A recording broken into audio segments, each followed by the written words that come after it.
Hey, vinyl community, it's Jason coming at you from the Jazz Basement. Hope everyone's doing well. A little bit of a hiatus for me. Everything's good. It's just been a busy couple of weeks. So to make it up to all of you, I'm going to be dropping some heat today in this video. A lot of really great finds, most of them found locally, and a couple of grails at the tail end. So stay tuned. First off, we're going to kick it off with something a little bit out of my wheelhouse. This is Sun Ra, the heliocentric worlds of Sun Ra, Volume 2. This is on ESP disc. If you're not familiar with the label, hopefully you can get it here. This is an album that's not easily found. ESP discs, from my understanding, they tended to do a lot of free jazz. This particular copy is an original press. It's the stereo version. It's Mix 3. There's a number of different versions of Volume 2 Mix 3, which is fairly popular from my understanding. The music itself is difficult, if I'm being honest. It's certainly not something you're going to put on the platter and late night to put yourself to bed or anything like that. It's going to take some contemplation, some understanding, and some critical listening. That said, I'm glad I picked it up. Again, it's not one that I routinely reach for or expect to reach for, but it's one that I think as I go on the path of understanding jazz and getting a little bit more into free jazz, one that I'm definitely going to want to revisit. This is one of the masterpieces of Sun Ra and his in this case Solar Orchestra. So happy to pick it up. It's super clean, as you can see. The jacket's in great shape. The disc itself is also very, very clean. That one I picked up at a local shop, and around the same time the owner said, "I have something else you might be interested in," and put this in my hand. And yes, I am definitely interested in this. So this is Miles Davis featuring Sonny Rollins, Dig. It's on Prestige. This is an original press, if you can see that. Deep groove. It's the West 50th address. So very early press. I think this was 1956. The material itself was actually released in 1951. And if I'm being honest with you, it sounds like it. It sounds less refined.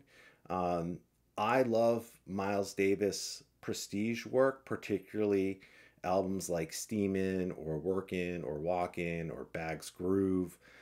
Any of those kind of late 50s prestige. This was released in 56, but it's based on the 1951 stuff. It's a little bland, if I'm being honest. The fidelity of the recording isn't actually that great. This is a very clean copy.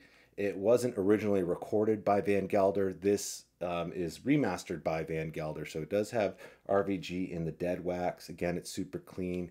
Got the old style framed cover, which indicates kind of a mid-50s press. Those kind of went away in 1957 or 1958. But really happy to have this. Do prefer the Miles Davis prestige stuff from like the 57 to 1960, or I guess late 50s, that work that he did in some cases with John Coltrane. So that's okay. Happy to have this in my collection. Really cool that the shopkeeper was looking out for me in that case. Next up is, actually it was the same shop. I had gotten a text from the shop owner. He had just purchased a large collection kind of all over the place, and he said, anything catch your eye? Had a quick look through. There were a couple of things. And I said, let me take a closer look at that Donald Byrd. And this is one that you do not see very often. And if it's in top condition, it can go for $800, $1,000. This is pretty rare. This is Byrd in Flight. Now, you can see the cover leaves a little bit to be desired, but again, you can't listen to the cover, in my view. So the wax is really clean. This is an original press. It's Blue Note 4048 Donald Byrd. I think it came out in 1959.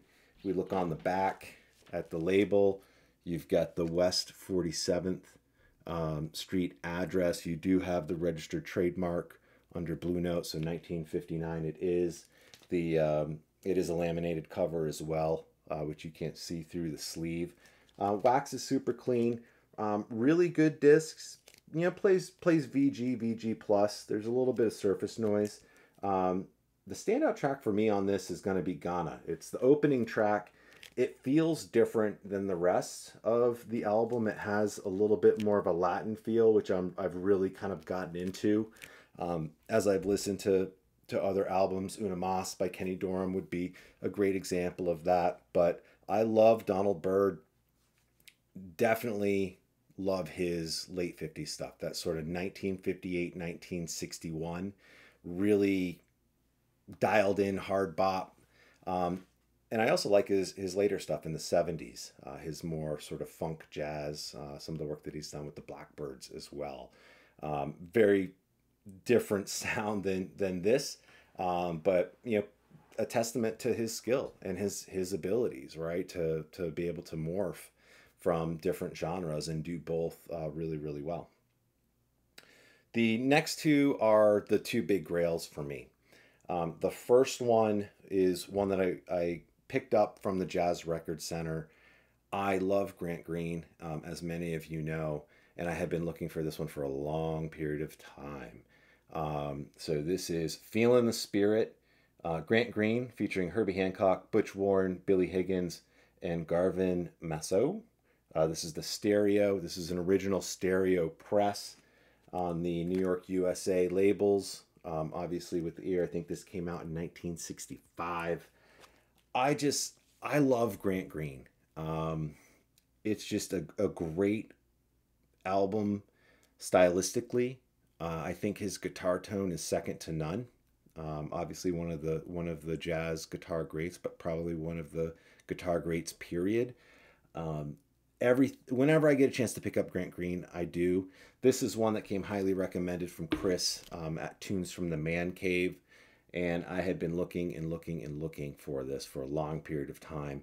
Grant Green stuff does not come up very often in this condition at a reasonable price. So I was very happy to pick this up and recommend that if you find one, definitely jump on it. Also, just a real quick note, speaking of this, you might not be able to find an OG of this, but it was released on Tone Poet last year. So I think it's $35 well spent if you can find it. They seem to go in and out of availability. I don't think they're out of print. Lastly, this is just unbelievable. It just came today. One that had been on my had been really number one on my want list for a long time. It's Sonny Rollins. I absolutely love Sonny Rollins. I've picked up a lot of his Blue Note work.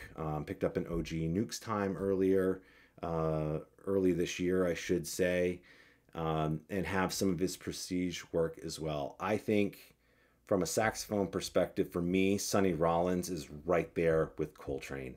I know Coltrane's the GOAT, but at the end of the day, you gotta trust your own judgments. And Sonny Rollins is right there for me. And this is what I picked up. Boom, Saxophone Colossus. As you can see, this is in great shape. It is a second press. It is not a first press. So what does that mean? It means it has the Fireworks label. It's Deep Groove, RVG, but it's the Bergenfield, New Jersey address. An original of this would be the West 50th Street address of New York City. The difference is, you know, for something in this condition for an original press, I mean, you're talking $1,000 and up, probably $1,000 to $1,500. This plays through beautifully. Definitely strong VG plus. There are a couple of scuffs on it. I was a little bit worried. Nice luster to the disc, but it plays through no problem. No ticks, no pops. There's a little bit of surface noise, but this is quieter than a lot of the more modern releases that I've gotten. So highly, highly recommend this to anyone. This is an absolute masterpiece and probably, a top 5 jazz album of all time. Um, Definitely top 10 for me, top 5 easily. Um, I've gone through quite a few copies. I started out with an OJC, then I got a late 70s Japanese press that was a little bit noisy. Um, Last year, I picked up a reissue that was done at Quality Record Pressings, QRP. It came warped. I was not happy with that. It was out of print, so I couldn't return it. It played through fine, but it was a little warped and just disappointing. I don't know about you, but most of the quality record pressings, QRP, or records pressed at QRP, have had some sort of waviness or bend to the vinyl, which is really disappointing. This is dead flat. It's dead quiet. Um, I just I'm so happy to have this in my collection. This was number one on my want list. Realistically, an OG press is just not going to happen for me. I guess never say never, but until then, I will be very, very pleased to have this on the platter. I've already spun it a few times today. If you don't have it, if you're not acquainted with it, find a way to get this in your life. The OJC was great, $20. Um, Highly recommended. So, just wanted to give you guys a quick update on some of the things that's been happening in the jazz basement. I've been hoping to put out a video a week. That hasn't happened, but I'm going to try and do that on a forward-going basis. I've got plenty of records that I've acquired to do that for the foreseeable future, which is great. But thank you for your patience. Thanks for watching, and drop me a note in the comments. Let me know what you think. Until then, have a good one.